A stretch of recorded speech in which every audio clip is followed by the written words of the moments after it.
There is one sun, one world, one grid, one Narendra Modi. जो Boris Johnson है UK के, वो जिस तरीके से भारत के वजीर आजम को इंट्रोड्यूस करवाते हैं और जिसमें उनका ये कहना था this is one sun, one world, one grid, one Narendra Modi.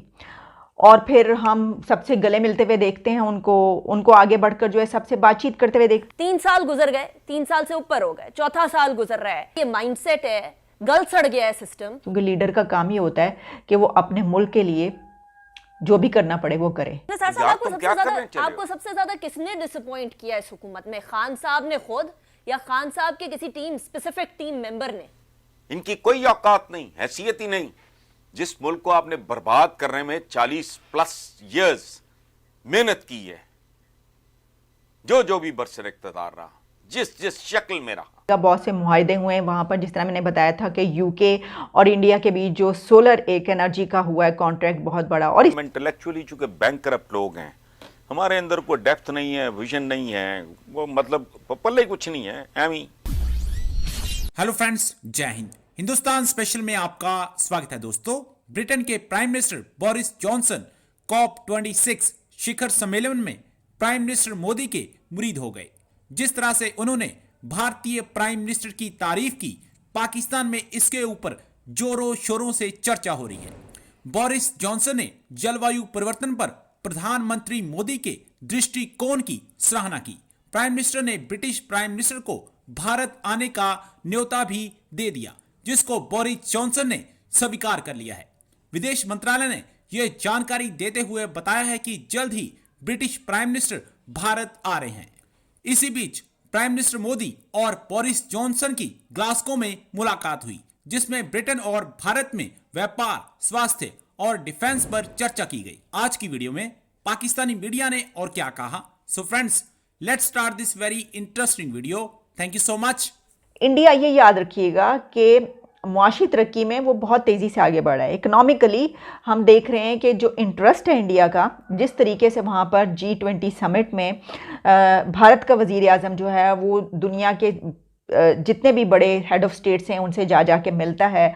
और फिर ये कि वहाँ पर जो इसराइल का वज़ीर आज़म है वो ये कहता है कि you are the most popular leader in Israel. और फिर बल्कि मैं देख रही थी कि जो बोरिस जॉनसन है यूके के, वो जिस तरीके से भारत के वज़ीर आज़म को इंट्रोड्यूस करवाते हैं और जिसमें उनका ये कहना था this is one sun, one world, one grid, one Narendra Modi.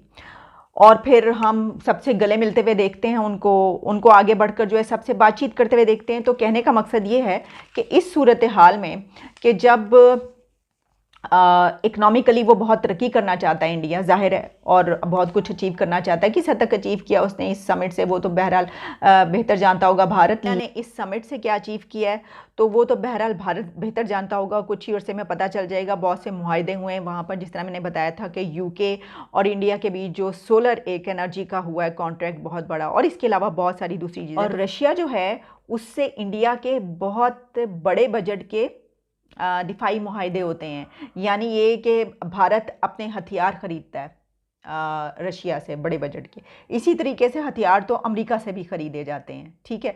लेकिन कुछ ऐसे हैं, मतलब आप कह लीजिए बड़े बजट के मुआहदे जो कि रशिया से होने थे, और कुछ ऐसे ही बड़े बजट के मुआहदे इंडिया के अमेरिका से हो रहे हैं। अमेरिका जो है अपने मिलिट्री बेसिस बना चुका है और वहाँ से अफ़गानिस्तान को कंट्रोल कर रहा है। और वहाँ पर अगर हमले होते हैं, क्योंकि इससे पहले ये रिपोर्ट, दरअसल ये जो बातचीत सारी की जा रही है और जो जल्दी है वो उसकी वजह ये है कि मैं आपको बता चुकी हूँ कि पेंटागन की एक और रिपोर्ट ऐसी आ चुकी है जिसमें ये बताया गया कांग्रेस को कि 6 महीने के अंदर जो है वहाँ पर जो मौजूद ऐसे गिरोह हैं, दहशतगर्द गिरोह जिसमें दाइश शामिल है, वो हमले कर सकते हैं अमेरिका पर। तो जाहिर है उस सूरत में, इस दौरानिए में, ये जो आप कह लीजिए टाइम स्पैन है, इसमें अपनी वो तमाम इंतजामात कर लेना कि अगर ऐसे ग्रोह इस तरह के कोई हमले करते हैं फिर हमने उनका जवाब कहाँ से देना है, हम कहाँ पर बैठकर जो है वो कंट्रोल करेंगे अफ़गानिस्तान को और वहाँ के दहशतगर्द ग्रोहों को। तो जाहिर है कि ये सारी जो सूरत हाल है वो अमेरिका देख रहा है। आप ज़बरदस्ती, बल्कि चाहे आपको करना पड़े आप करके कम से कम आप अपना मुद्दा जो है वो तो बयान करें, क्योंकि लीडर का काम ही होता है कि वो अपने मुल्क के लिए जो भी करना पड़े वो करे। आपको सबसे ज्यादा किसने डिसअपॉइंट किया इस हुकूमत में? खान साहब ने खुद या खान साहब के किसी स्पेसिफिक टीम मेंबर ने?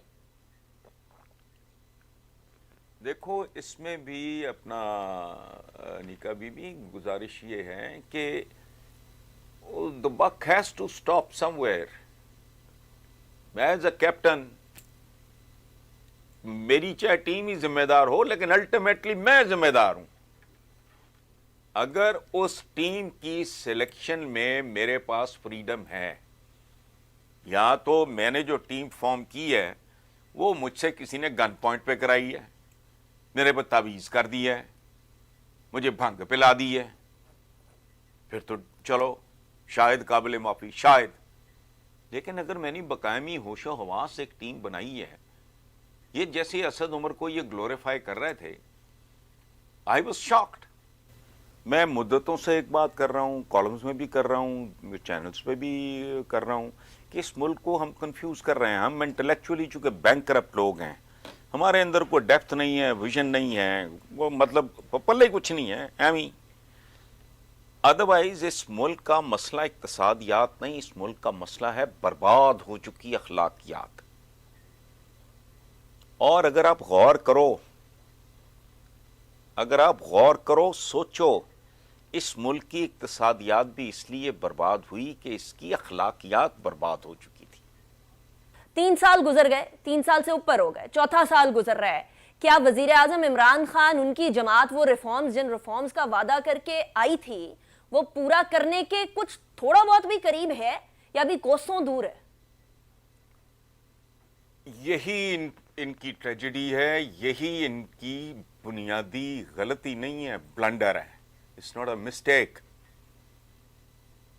देखो, जब कोई प्रोजेक्ट होता है आम ऑर्डिनरी, आपने कोई sugar mill type, textile mill, ये वो इस तरह काम करना हो, प्री फिजिबिलिटी बनती है, फिजिबिलिटी बनती है, उसकी वेटिंग होती है, फलाना होता है, ढमकाना होता है, 5000, वो लंबी चौड़ी ड्रिल है। वो इन्होंने होमवर्क नाम की कोई चीज की नहीं।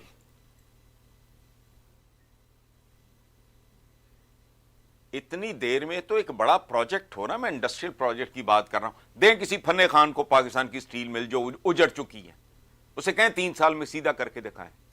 ये पाकिस्तान को सीधा करेंगे 3 साल में? वो 3 साल तो बीबी पलक झपकते गुजर जाते हैं। इनकी कोई औकात नहीं, हैसियत ही नहीं। जिस मुल्क को आपने बर्बाद करने में 40+ ईयर्स मेहनत की है, जो भी बरसर इख्तियार रहा, जिस शक्ल में रहा, फाइनेंशियल हाइजीन अगर किसी का था भी, उसकी अप्रोच गलत थी।